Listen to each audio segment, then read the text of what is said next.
Hello, this is Di's Readings and Chats. Thank you for joining me. Today, I will be reading a storybook called Mrs. Peter Rabbit. The next chapter is Danny Meadow Mouse warns Peter Rabbit. Now, according to Peter Rabbit, good advice is always needed, but alas, is seldom heeded. Danny Meadow Mouse waited until all the rest of Peter Rabbit's friends had left the old briar patch after paying their respects to Peter and Mrs. Peter. He waited for two reasons, did Danny Meadow Mouse. In the first place, he had seen old Granny Fox and Reddy Fox hanging about a little way off, and though they had disappeared after a while, Danny had an idea that they were not far away but were hiding so that they may have caught him on his way home. Of course, he hadn't the slightest intention of giving them the chance. He had made up his mind to ask Peter if he might spend the night in a corner of the old briar patch, and he was very sure that Peter would say he might, for he and Peter are very good friends indeed. The second good reason Danny had for waiting was this was very friendship. You see, Peter had been away from the Green Meadows so long that Danny felt sure he couldn't know all about how things were there now. And so he wanted to warn Peter that the Green Meadows were not nearly as safe as before Old Man Coyote had come there to live. So Danny waited, and when all the rest of the callers had left, he called Peter to one side where little Mrs. Peter couldn't hear. Danny stood up on his hind legs so as to whisper in one of Peter's ears. "Do you know that Old Man Coyote is the most dangerous enemy we have, Peter Rabbit? Do you know that?" he asked. Peter Rabbit shook his head. "I don't believe that, Danny," said he.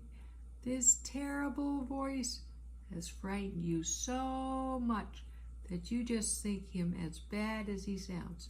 Why, Old Man Coyote is a friend of mine."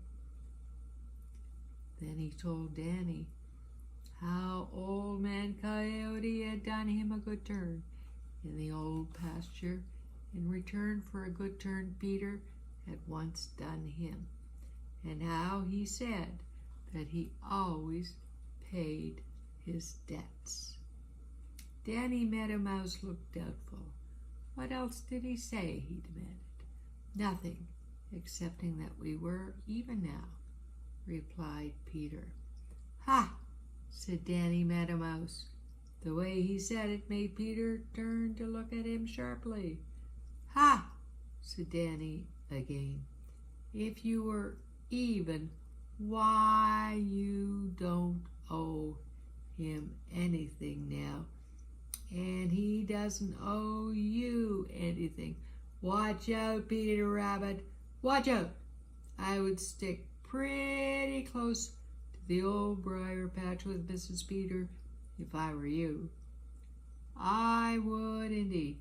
You used to think old Granny Fox pretty smart, but Old Man Coyote's even smarter. Yes, sir, he is smarter, and every one of the rest of us have got to be smarter than ever before to keep out of his clutches. Watch out, Peter Rabbit. If you and Old Man Coyote are even, now, if you don't mind, I'll curl up in my old hiding place here for the night. I really don't dare go back home tonight. Of course, Peter told Danny Meadow Mouse that he was welcome to spend the night in the old briar patch, and thanked Danny for his warning as he bade him good night. But Peter had never carries his troubles with him for long, and by the time he had rejoined little Mrs. Peter, he was very much inclined to laugh at Danny's fear. What did that funny little Meadow Mouse have to say? Asked Mrs. Peter. Peter told her and then added, "But I don't believe we have anything to fear from Old Man Coyote. You know he is my friend." "But I don't know that he is mine," replied little Mrs. Peter, and the way she said it made Peter look at her anxiously. "I believe Danny Meadow Mouse is right," she continued. "Oh, Peter, you will watch out, would you?" And Peter promised her that he would. And that ends the story of Danny Meadow Mouse warns Peter Rabbit. Before I say goodbye to you, I want to sing you Barney the Dinosaur song. I love you, you love me, we're one happy family. With a great big hug and a kiss from me to you, won't you say you love me too? So, until we chat again, take care, and God bless you and our world.